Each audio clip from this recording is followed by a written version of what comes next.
Good afternoon, Sports Insanity Network fans. It's Mark Oldoff, Sky Halpern here for the Sports Insanity Network. I am joined by Vice President Danny Boy Reginald today for the Six Man Up. Dan, Good what's afternoon. going on? Hey, nothing much, man.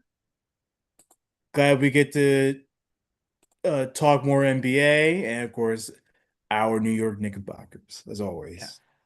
So last week when we left you, the Knicks were sitting 13 and 6. Now they are currently 17 and 7, a two full game lead over the Boston Red Sox. Boston Red Sox, Jesus Christ. The Boston Celtics. Man, I have winter meetings on the brain right now, so that's my fault. Against ahead of the Boston Celtics.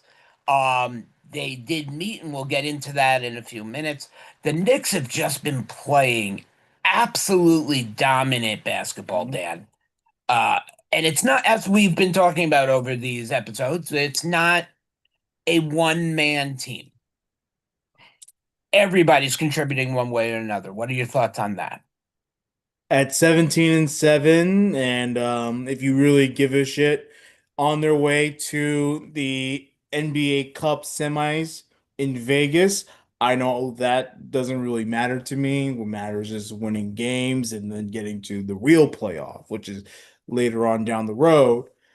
But no, the Knicks are uh, playing some very strong basketball. And Mark nailed it. Everyone's contributing. I love how Mikal Bridges has looked in his role. Obviously, Josh Hart, we love Josh Hart and the energy that he brings to the game. He shoots the ball well, but he also could play very good defense. He's explosive, he get rebounds. Um, Cat shows up when he feels like it, but when he does show up, it's awesome. And then, of course, the big body, big money Brunson himself. Everyone contributing. Even the bench has looked great. Good to see OG Anunoby back in action. He's been looking great. So far, so good for Mike Brown and company. Like they have looked very, very good this season and on pace for near 60 wins. Like it's really cool to watch. It has been great to watch and sit and watch our boys keep going up. So, as I said over the last stretch, the Knicks were 5-1, and the only loss came to a game which I was kind of hoping they would have won with the I call it the Jason Tatum factor, it pretty much is what it is. But the Knicks lost to the to the Boston Celtics, 123 to 117. Nick game highs from Mikal Bridges and Karl Anthony Towns, and yet again, the average rebound for a starter was 4.3, and off the bench was 4.1. And that has been crucial for the Knicks. Something they did not do well last year is the rebounding. Dan, this loss, was kind of sour grapes in my opinion, Yeah. because when you don't have arguably one of the top three players in basketball on the floor. You have to figure you're gonna stop, the names of Jaylen Brown. Mind you, Jaylen Brown that game had 42 points. So I mean, Yeah. you can't allow that. If it was Jason Tatum, it's one thing. Dan, your thoughts on the Knicks Celtic game? I think the struggles in the second and third quarters, um, and of course Boston just going off on the shooting um, that really didn't help things. I know they tried to do something in the fourth quarter, but at the end of the day, when you have, especially with Brown, when he was going off, when you struggle midway through the game and you can't really get your big time buckets, it's really tough to win those games. So obviously a humbling experience for the Knicks, but I wasn't too mad at it because the Knicks they've been playing so well that one loss isn't gonna necessarily define them. I know that game specifically, they shot a lot of three pointers. They made 19 out of 44. Not necessarily happy with that. Uh, the obviously the missed free throws is something that we still got to work on and stuff. Um, like they did not play particularly great. They did well enough to be close in the fourth, but again, you know, when you're missing shots, when you're not getting going, and Boston is all over, like it's pretty tough to win those games. So, it is what it is. I'm not gonna kill them. Boston's a good team. I'm not gonna kill them. Uh, but yeah, it does suck though. And the Knicks took that loss. It happens. They're not going to win every game they go out and play. And then they went back to, I'm sorry, they came home to face the Charlotte Hornets. Before we get to that game, how about the Knicks being 12-1 at the Garden? Hmm. Just throwing it out there now. Talk about home court advantage. Like they have truly made it a home court advantage. Like they can't lose. The Knicks have done this. Knicks team over the last 3 years has gotten the crowd behind them. I would say more than any other Knicks team since the Knicks Miami runs with Van Gundy holding on to dear life. Yeah, exactly. So we had the Charlotte Hornets, which was a soft game. The Knicks won 119 to 104. Game eyes from Carl Anthony, from Cat and Jalen Brunson. Again, this is a game where Cat went off 35 points, 18 rebounds. Now, in my lifetime, I've only seen 20 rebounds by a couple of guys. I was really rooting for it. This was kind of a blowout, Dan. They really didn't need much from the bench in this game as the starters really dominated play. Then this game against the Hornets, apologize, besides for, where is he? Miles Bridges, they stopped, but LaMelo Ball did have 34. Yeah, LaMelo was solid in this game. The Hornets, they actually cut the lead down. They actually played the Knicks very well, better than I thought they would have. Um, Another sloppy second quarter. I'm not loving the Knicks in these second quarters, specifically because it seems like they get off to a fast, especially games where they get off to fast starts, they tend to chill out and stop their intensity in a little bit. So I'm not in love with those second quarters. But of course, look, the second half they turned on the Jets again, and there you go. Like the another big time dominant victory over a team that's inferior to you. Like you should beat the Hornets. Hornets should be no problem.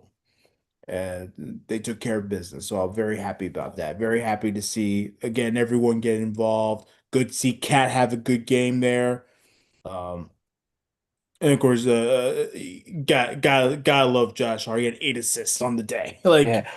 you know, Josh Hart is making as we have said earlier, he's already making the case for six man of the year. yeah, But it also, you got him and Miles Bridges. But unfortunately, if you had listened last week, unfortunately, Miles Bridges had he went in for an MRI. We're waiting to hear more on a ankle injury that happened at the next practice. So Miles, we're here. We're not going anywhere. You'll be back. So, but it wasn't in the game. It was at practice, which bothers me more. You know, I mean, I understand. Yeah, you could get hurt at practice, jam a finger or something, but to have to go for an MRI, come on, guys, what are we doing? The Knicks moved on. yeah. Sorry. I mean, right now, McBride, um, not having him is gonna suck because he really has been that dude off the bench. Um, by the way, I think he may have injured it during a game and may have re-aggravated it later on. Um, but McBride has been very solid coming off the bench. It's gonna suck not having him because, like you said, six man of the year. Like, Between him and Hart, it's a going to be a foot race, but Yeah. right now Miles McBride is missing a foot. So Yeah. we wish Miles McBride to get better and hopefully get back soon. On to the next game, a game where a team who we have listened to for pretty much better part than last time, the Utah Jazz. The Utah Jazz has a very solid history of players from Stockton, Malone, to to just keep naming them, but I'm the old guy, so I say Stockton and Malone. This was a game that Knicks absolutely trounced, 146 to 112. Game highs from Jalen Brunson and the guy we were just talking about, Miles McBride, who had 22, Brunson had 33. Uh, this was a game where you had everybody had stats. Clarkson, uh, yes, Bieli, I always screw his name up. You didn't need players like Hart and the newbie to go off. This was a newbie who's also returning at 11 points, 4 for 8 from the field. The Knicks team is again, Dan. Now we're getting healthier at this game by getting back OG. This is going to help rest some of the bench a little bit. Yeah. Yeah, I mean, you see again, still got the bench production. Like you said, Clarkson had a good game. Deuce. Um, he had 22. You have Baselli had 11. And then of course the look, when you get 30 points out of Brunson, like, and you get the production from the bench that you get, like you have to, you absolutely have to win these games. Now the Jazz are down near the bottom of the Western Conference. I think they're at like 12 right now, Yeah. And and they're it's not not. something you're typical used to seeing the Jazz of. Yeah, they're not doing very good this season. They're well under 500. Uh, and it's not like the team is building any type of identity. So the Knicks absolutely crushing them. I'm not in love with the 100, what was it, 112 points Yeah. that they gave up. So it was a big time offensive day for both teams, but the Knicks were all over them offensively the entire Yeah. way. It was no You contest. look, I love a good trouncing, Yeah. especially when it's in our side, in our favor, more or less. Um, that gave the Knicks morale a little bit of Mhm. something going into the locker room. Anytime you come off a win like that, everything's going good. And then we move on to Orlando, which anybody can tell you is a tough team to play, Yeah. as they are, not at the bottom. They're right in the middle. And the Knicks come away with the win 106 to 100. It was a much closer game than people thought it was going to be. Game highs from Brunson and Anobi. Um, but I want to point, I'm not going to go into more of points on anything of this. I want to talk to rebounds as we've been speaking. Anunoby with 7, Mitchell with 13, Josh Hart with 12, Mikal Bridges with 6, and Brunson we don't expect to be in there really grabbing rebounds underneath. He gets the ones that come out, towards that. But also too, but Ariel Hukaporti had 7. It's the rebounding and the second chance shots for the Mhm. Knicks is what helped them in this game, Dan. Absolutely. And, against a Magic team that's tough. It's very tough. They played this game tough too, Orlando. Um, Now of course they lost Franz Wagner to an injury, it's an ankle. Um, So that obviously helped because he's been so terrific. If he was in the game, it probably would have been harder for the Knicks to win. Um, but yeah, look, Knicks did a very good job of containing Orlando and trying to maintain their lead, which they did for the most part. Again, they had another sloppy second quarter. Not in love with that. But again, it's about trying. If you got to win ugly against good teams like Orlando, then you got to win ugly. So, um, great job with the second chance points. Great job with the rebounding in general. And, overall, just a solid win against a big time Eastern Conference foe.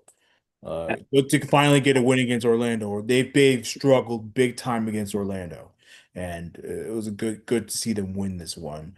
Brunson again, another 37-minute extravaganza with 30 points. Um, and of course, him being the true point guard he is, dishing out 9 assists. Like it's just he's incredible. Like he's Yeah. Uh, the Knicks lucked out when they got Jalen. Um, Knicks had back-to-back hard games, and when I say hard, it wasn't playing, the '92 Olympic basketball team hard. It was, we're talking the Toronto Raptors, who are anything but slouches. The Knicks come away with the win, 117 to 101. Game highs again from Jalen Brunson, but shout out to Josh Hart here with 21.6 rebounds and four assists. love Josh Hart. Love him. I love his intensity. I love the fact that no matter what the outcome of the game or where he's thrusted in, he's always positive after the game, talking about how he can improve, because he does not like to call out players who make mistakes. He says, "Oh no, if I would have done this or that, we could have done better." He's the one who takes it on his shoulders. And then off the bench, Jordan Clarkson with 12, and Clarkson is starting to heat up as well over the last few games. Yeah, Dan, the win against the Raptors. great solid win again. And again, if you give a shit about the NBA Cup, this was the quarterfinals. Again, I don't care. Right. That's not on my mind. But just in case people are actually following the NBA Cup, I know a new generation of basketball fans probably are looking into this. So I wanted to at least acknowledge what this was. Yeah, good job by the Knicks.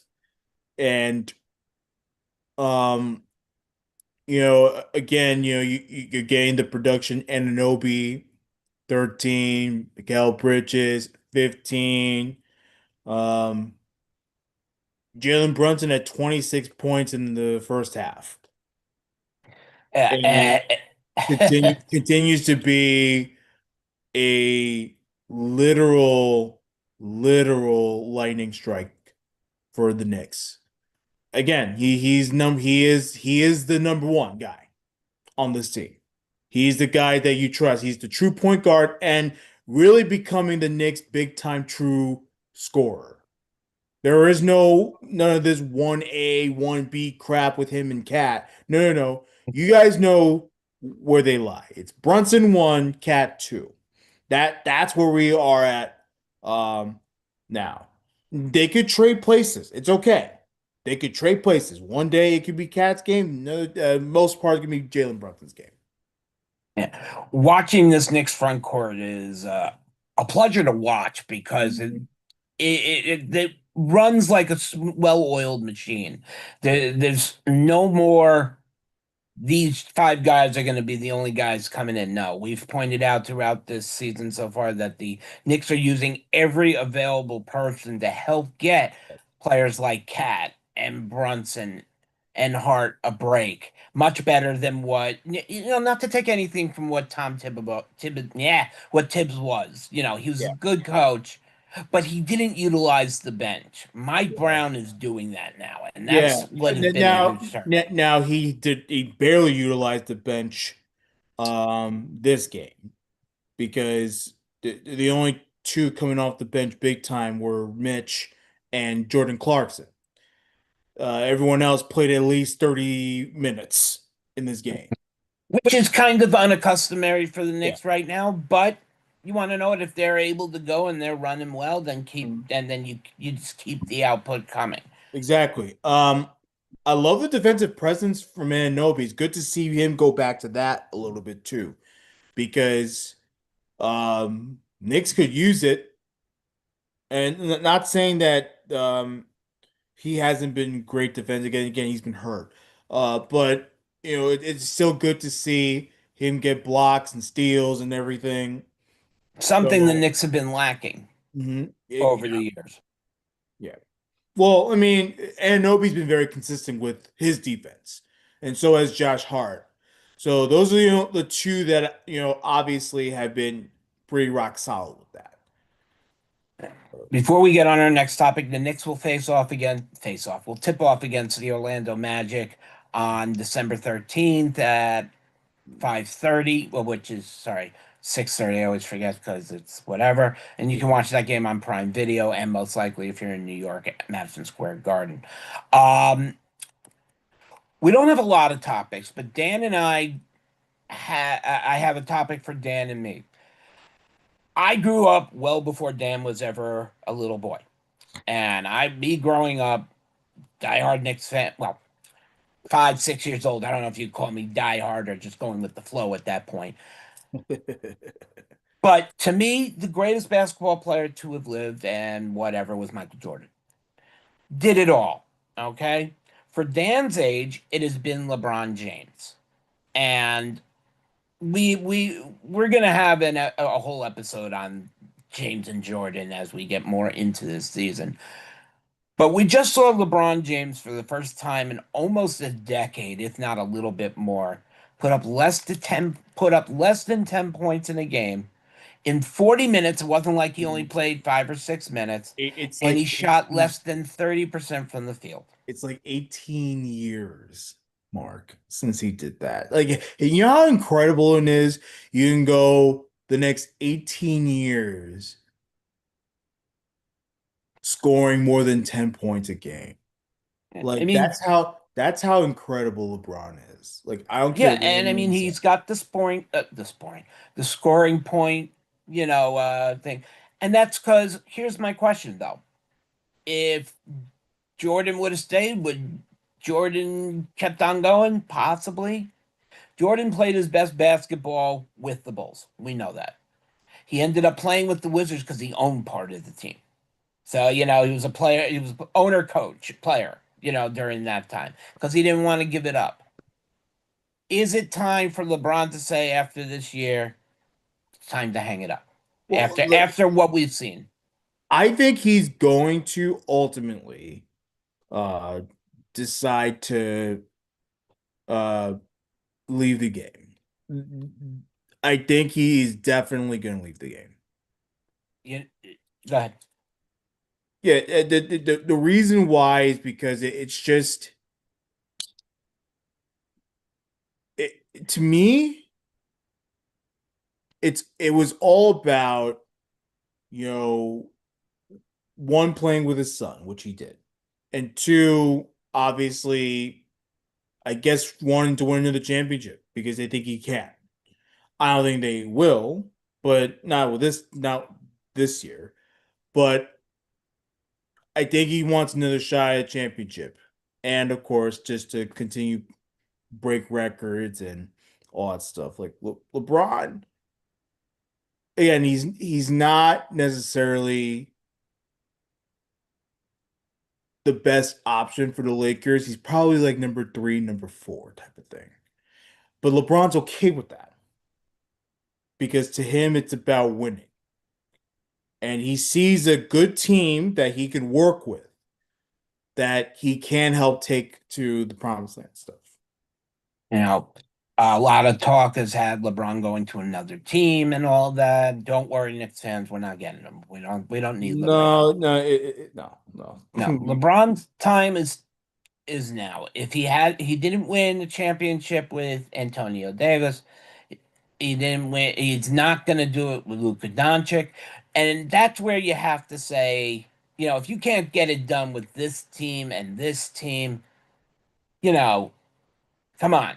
We're looking at the return of Giannis in Milwaukee and what he can do for that team, and the fact that he wants to be traded. There is no secret about it that he wants to be traded, and there are only a handful of teams that can trade for him who have the, I want to call it draft capital, because that's what you're going to need to really bring him in. And the question then becomes, is Giannis more popular than LeBron and Luca now?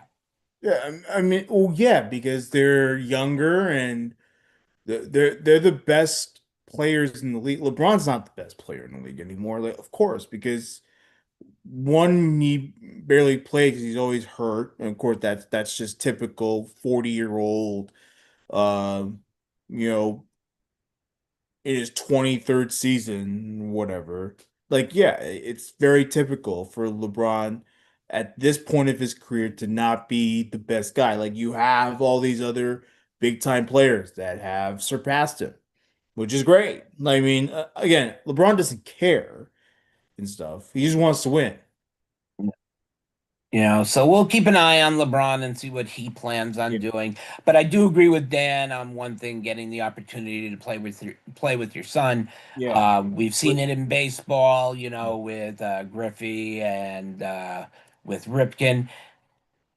The only problem I have, Dan, and we've spoken about this, you and I, while we are waiting for a pod to start, is Bronny's way into the league to Mm. play with his dad. Do you believe he deserved it? I mean, look, it is what it is. He didn't have to, Lakers didn't have to choose him. They did, right? Right? Yeah, so whatever. Like, look, I don't know how good of a player he's ultimately going to be. Excuse me, my eye is killing me. Um, but uh, look, he's being developed by them, and however they decide things go is what it is. I don't know. It was good to see vintage LeBron against the Sixers the other night. Yes. 29 points. And again, this is a couple days after he decided uh to give up the game-winning shot to go for the 10 points and dish it out to Rui Hashimura, who absolutely That was drilled. Yes. like that should again, LeBron's being a good teammate, and it's good to have that presence in your locker room. Yeah. So we will keep you updated on LeBron and his post. Obviously, this is a main Knicks podcast, but we do talk about a little bit other NBA. The other big topic, as I just mentioned, is Giannis and the Bucks are discussing his future. There is no secret that he wants to leave. There is no speculation on really who's going to be in on it right now. I think this is something that's going to play out for a while, and Uh, we'll keep you informed, Dan. yeah, I'm hearing the Spurs is a big target. One because of Wemby, and him pairing up with Giannis would be legendary. Let's be real about that. You know, I know there's rumors about him possibly wanting to go to New York, which of course, Giannis would love that. He would love New York. He would love the team that's here. I just don't think the Knicks need to do it. I'm not going to be mad if they do it. I just don't think it's necessary. Like I'm sure the Knicks can find a deal that is very friendly with with them and the Bucks that allows them to keep most of this roster, not having to absolutely blow everything up. Like I know Knicks are saying, so some experts are saying it might be a little complicated. I don't think it's as complicated as everyone thinks. So if they decide to do it, I'm not gonna be mad. I just don't think it's necessary. I like what we got. I'm cool with running it with this team. If they make a deadline deal, maybe it's for another big time bench production guy. But again, we don't necessarily need Giannis to be, and that's okay. It's okay to not have to throw the big buck. Not needing Giannis is a great statement in and of itself because of the fact that anybody would love a guy who can put up 30 points a game, Oh double yeah. digit Oh, rebounds, and yeah. 10 assists. You And know, and don't get me wrong, Mark. Like Giannis would 100% make the Knicks better. It's not a question about that. It's a question of do you want to take part of this roster and give that up for a player when you don't have to? The exactly. question is whether you have to do it. The Knicks don't have to do that. Knicks have the players right now. They're on a good run, they're on a good stretch. It's just not necessary. And we'll see what happens with that as more talks will come out. More rumors will be out regarding that over the upcoming weeks. That'll do it here for the Six Man Up here on the Sports Insanity Network. Dan and I will be here every Tuesday recording, except possibly Christmas week. I might not be here, but we'll get it done. We'll be live. We'll be talking Knicks as they play on Christmas Day. You know, nothing better than a good holiday basketball game. Please follow us at www.thesportsinsanitynetwork.com for all your vlogs and blogs. Dan, where else can on the socials can they find us? At S Insanity Real. Again, I know I don't post much on socials, but Mike Rifkin does. He tags us on everything. Mark tags us on everything. Follow our socials, the S Insanity Real, Facebook and X. We appreciate you. We love you. We thank you. Please follow our YouTube channel because I know you'll like this content. And why wouldn't you like it? You know? Yep. Please like, subscribe, hit that bell, baby, because when it comes down to it, there's nobody better than Danny Boy and myself. Where are you going to get two great names, Danny Boy Reginald and the old ops guy, talking basketball Mhm. here on the Sports Insanity Network? For me, Mark Old Ops Guy Halpern, Vice President Danny Boy Reginald, we want to thank you for tuning in and watching. We'll catch you on the flip side. Peace and love.